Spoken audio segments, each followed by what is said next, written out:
Hello and welcome to another episode of All Things Real Estate. I am, as always, your host, Kyle Seyboth. I'm a realtor with Keller Williams Realty. I do Massachusetts and Rhode Island, and I do commercial and residential real estate.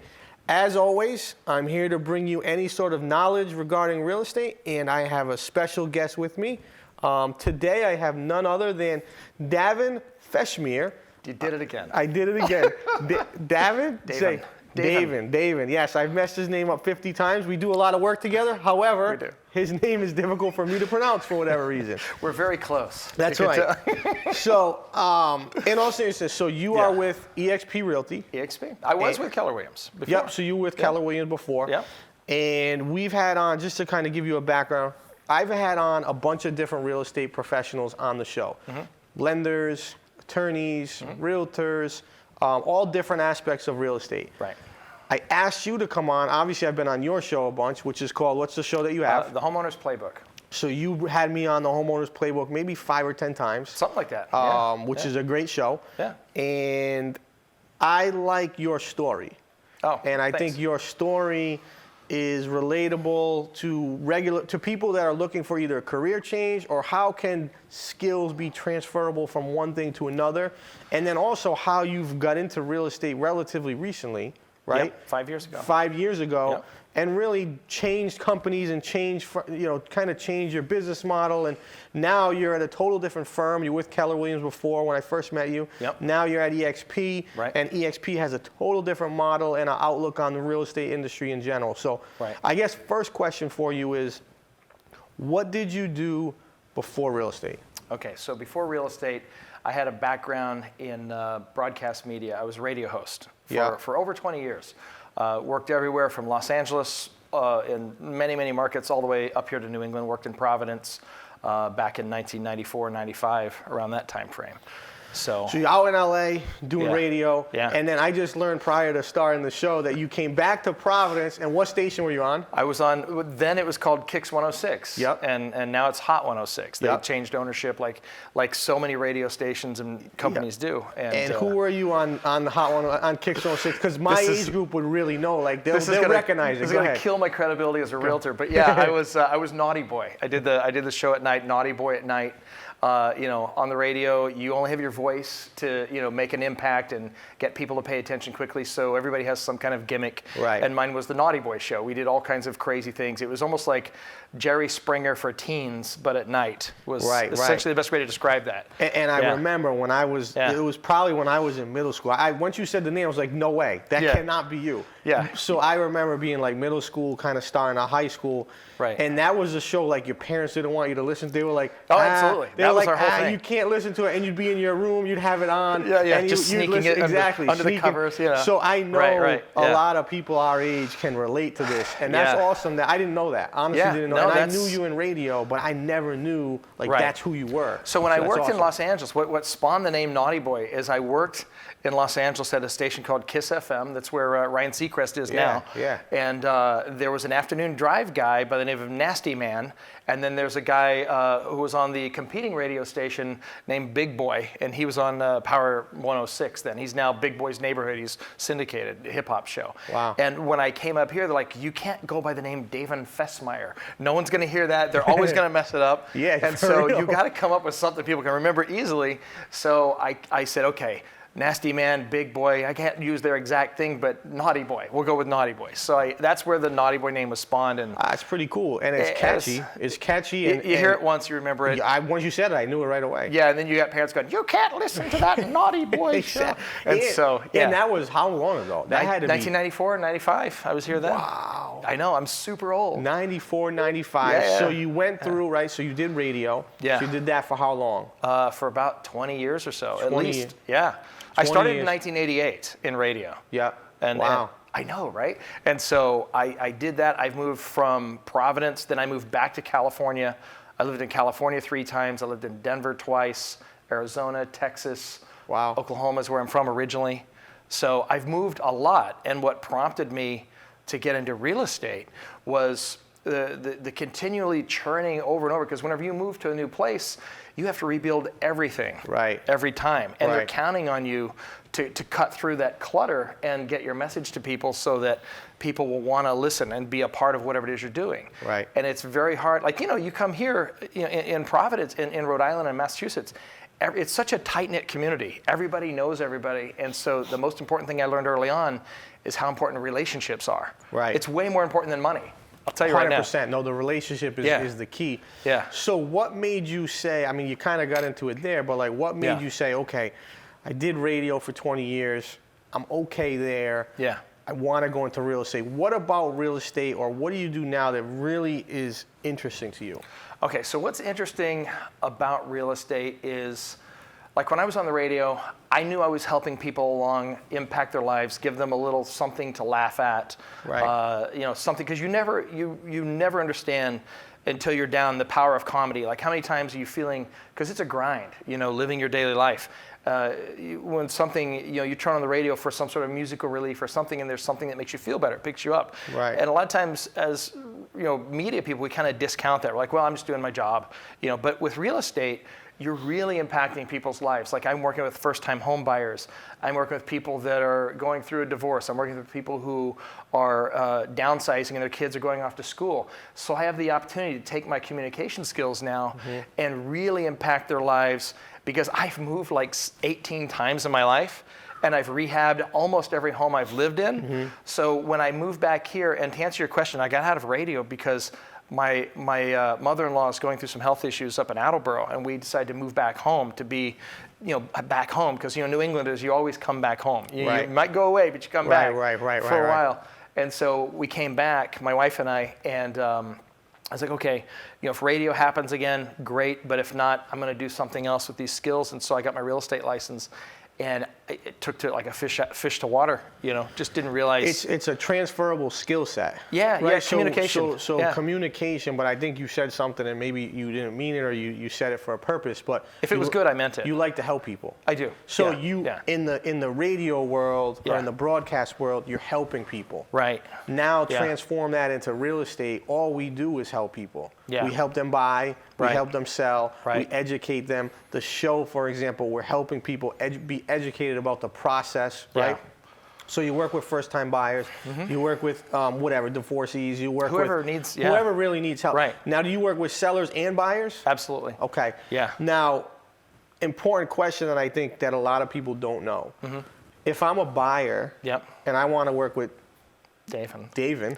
I was going to ruin it again. And I want to work with Davin. Just call me Naughty Boy. That's fine. Right. And I work with Naughty Boy. That's my new that's going to be on my your new real estate name. That's going to be on my cards from now on. So if I want to work with Naughty Boy, right? That's so funny. Do you charge the buyer a fee? No, never. So as a buyer, now I'm confused. I say, what do you mean you don't charge a fee? How does that work? Explain to me how that works for the average person who's looking to buy a property. How does that work when they have a realtor helping them? So when you have a buyer's agent, someone representing you as a buyer, they get paid off of the seller's the sales commission that is put up there by the sell side, the sellers of the property. So if you're going to go buy a house, let's say we find a house, and the sellers are the ones that are ultimately paying for that commission. Usually that commission gets divided up between their real estate agent, the seller's agent, and to also entice buyer's agents to bring their buyers to the party, so to speak, to be in the transaction. So, and that's the other point I'll make, is as a buyer, it doesn't behoove you to go and just call the name right on the sign, because that seller's agent that has their name on the sign has a fiduciary responsibility only to the seller. And so if you have a buyer's agent, then you have someone in your corner, sort of working on your behalf to make sure all your interests are protected. Right, so I always tell people there's teams. The buyer is team A, the seller is team B. Exactly. The goal, what we're playing towards is the goal of actually closing on a property. But during the process, A is on A side and B is on B side. Right? So the seller has an agent representing their best interest. The buyer should always have an agent representing their best interest. And that commission, quite honestly, is either going to go right to the seller's agent or is going to get split. And I'm willing to say 90+% of transactions have two agents. Right. Have a buyer's agent and a listing agent. And honestly, I've done a bunch where I've been on both sides as the buyer and seller. It's very hard because the buyer feels like, hey, are you representing me or are you representing the seller? Right. The seller feels like, hey, are you looking out for his best interest or are you looking out for mine? Right. Who's your allegiance to? And remember, as a realtor or as a real estate professional, we sign what's called a listing agreement. Right. And we sign that with the seller. So normally we represent the seller first. Right. Right. And the buyer may be a product of the listing being on the market. Right. So that's important for people to know that it's very important to have a buyer's agent on your side. And negotiation, inspection, appraisal, commitment letter, closing, attorneys, you need to have someone in your corner steering you, pushing you, pointing you in the right direction. Right, and also to that point, since the buyer's agent and the seller's agent have to work together to make this transaction happen, it's also really important you have someone who's either has a ton of experience at this or has really good communication skills, because during a transaction there's all sorts of things that can happen and things that emotions can get high sometimes. Right. And if you have, again, I'm gonna circle back to that whole relationship thing. If you have someone who has good relationships with a lot of different realtors in the market, a lot of times those deals go much smoother because they already have a dialogue and they're not meeting someone for the first time, where I've been in these situations where I meet an agent, a seller's agent or a buyer's agent for the first time, and their guard is up so much you can't get through that to negotiate as well as if you already have a relationship that you've done a deal together before or something like that. It can make all the difference. No, and it makes all the difference. And honestly, like I always say this, and I have a radio show that's on with another lender that I do the show with, and he knows me so well now after doing it a year. My biggest thing that I always say is there's two types of people in the world. There's problem solvers and there's complicators.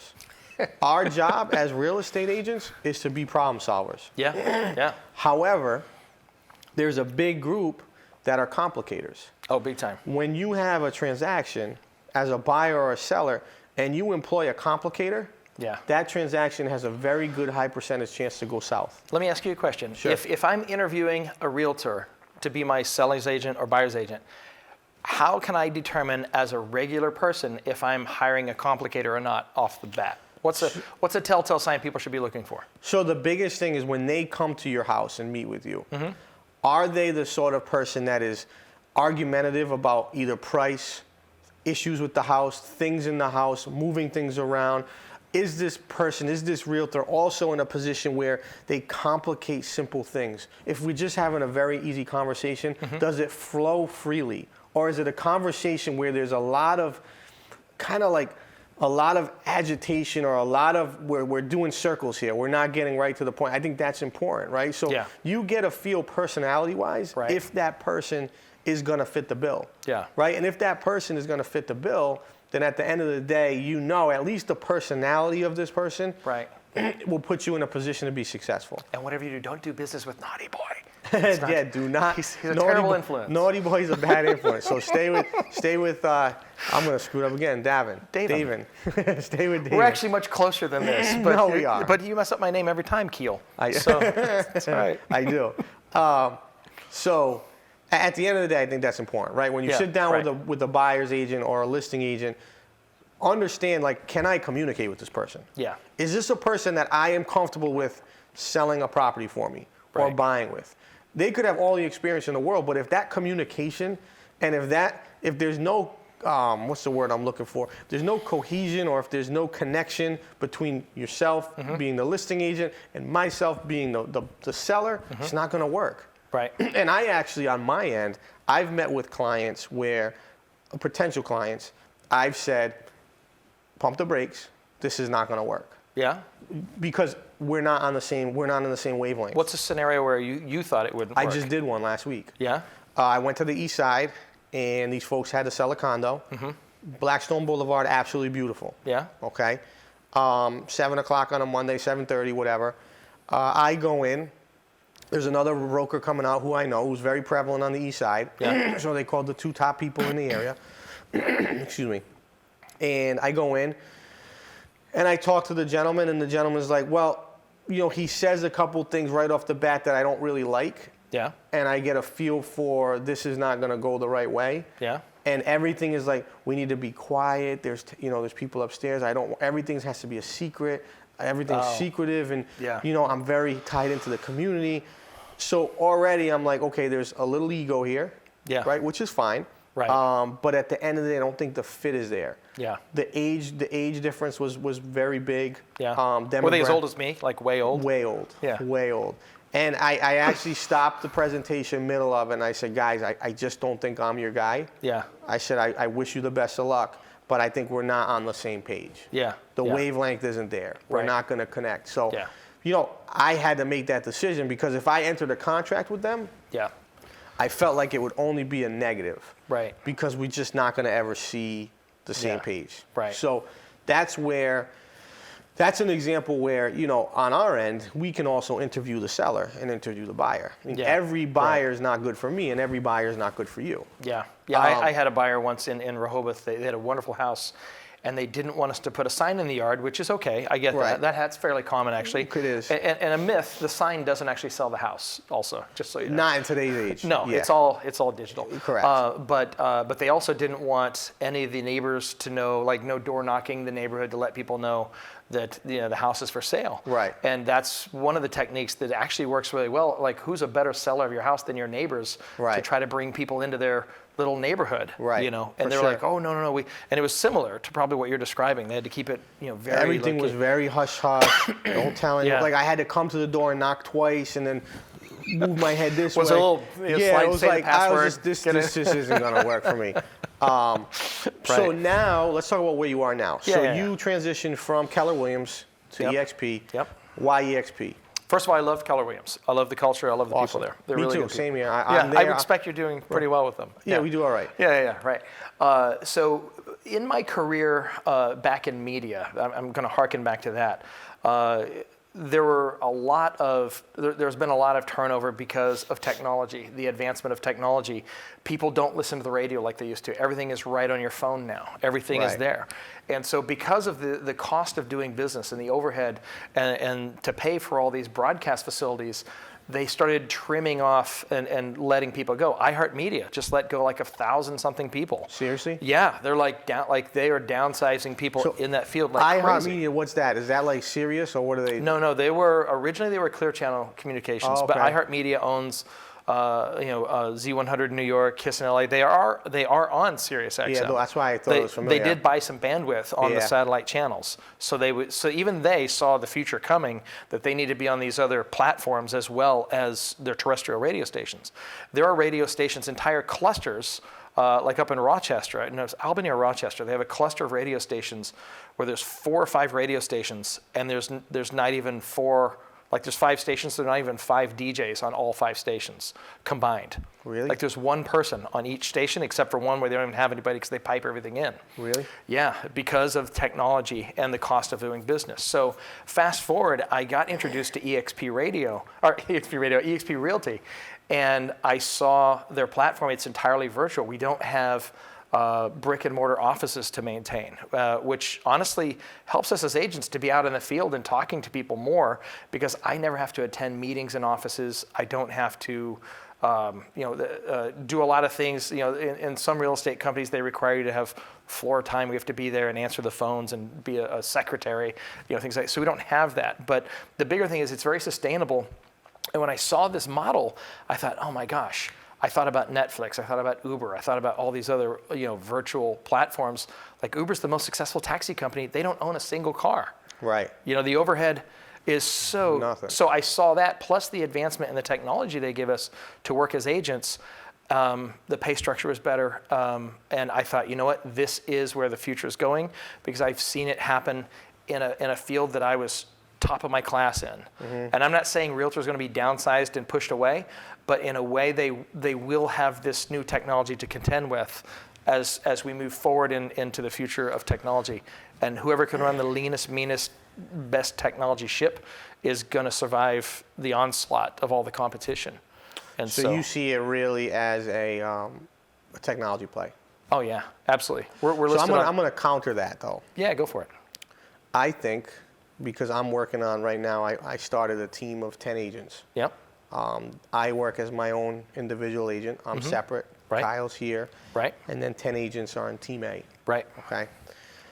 I find that these newer agents, 1 to 3 years in the game, need to be in an environment where they can come in, talk to me, sit down with me, understand. Like, I teach them once a week for an hour a week. Right. And we just go over scenarios and all that stuff. Right. And they'll come in the office and kind of sit down with my admin and explain different things. So sure. I would argue that, yes, technology is a big factor. And technological advances will continue in every industry to make things better and more efficient and so on and so forth. But there is a need for an office environment in some capacity. Because I think these people need that. I think there's a lot of agents out there that don't do a ton of business. And by putting them in this office environment with this program that I've instilled in them, is going to be very successful. And I think it's not just going to be successful here. I'm going to take it throughout New England and roll this thing out over and over and over again. Right. And my biggest thing is I need offices. Yeah. I need somewhere where people can go. I need the training space. And I get you can do it online. Yeah. I understand that. Right. But I think people don't focus as well or as much when it's given to them online. Okay. I think you can do both ways. I think you can do it in person, and then I think you can stream it and have it done online. So my thought is a best of both worlds methodology. Okay. So that is, you're absolutely right, first of all, about teaching people hands-on in that space. There are people that absolutely need to have that human interaction, that tactile environment. No question about it. However, that said, when I came over from Keller Williams to EXP, the one thing I did not expect was the intense amount of collaboration that I get going into our virtual office. And it's really weird at first. And when I first saw it, I was like, oh, you got to be kidding me. This is such a joke. Because I went in and we go in as an avatar of ourselves. And it's kind of like Fortnite or Halo where you're doing Xbox Live, but it's with real estate agents. We don't get to shoot each other yet, though, and I thought we should add that to the mix for fun. But we go in as avatars of ourselves, and I'm talking in real time with other people who are also avatars. And again, it's really foreign feeling in the very beginning, and I totally get where you're coming from. However, I have learned more and excelled my knowledge base many times over what I got in those office environments. And the other thing is we're a national brokerage, we're one brokerage. So this is something that I found really interesting, is that I'm able to collaborate with people like yourself that are these rock stars of this industry all over the country daily. And I get, not that I had bad training or bad experiences where I was, because it's a very good model what you have, it really is. For me, I discovered, and I didn't expect this, I discovered a lot of things that I wouldn't have access to in my local office, because most people aren't as successful as you. Most people don't have the vast knowledge you have to share. Most trainers, team leads, things like that. But they have their relatively limited experience of their market and what they've come up around. And so whenever I can get what's coming down the pike, what we can expect, like our iBuyer programs, so that we can do those online purchases, similar to what Zillow's trying to roll out. We have that as well. I'm learning what's coming from Seattle, from LA, from Detroit, from Dallas, for wherever that is. And I'm talking to these people every single day, or at least every few days, and finding out what's the new thing coming down the pike. So for me, it's really exhilarating. So I would stop you there, and I would say, I get that. I think that's a part I didn't even think of. Yeah. The fact that you show, again, to that hybrid approach. Yeah. Like, think about how lovely that would be. You could and we have agents that do have offices in places. A localized kind of office, and then also the ability to speak with someone in Dallas, speak with someone in Denver, speak with someone in New York. Right. There's something to be said for that. Something that was really funny that happened a few weeks ago. We had our weekly meeting. Everybody has their meetings, so things are going on, and we stream our meetings. We have an app on our phone where we can talk to speak in the meeting. And I didn't have anything to say, and I was in a rush because I had to go see a client.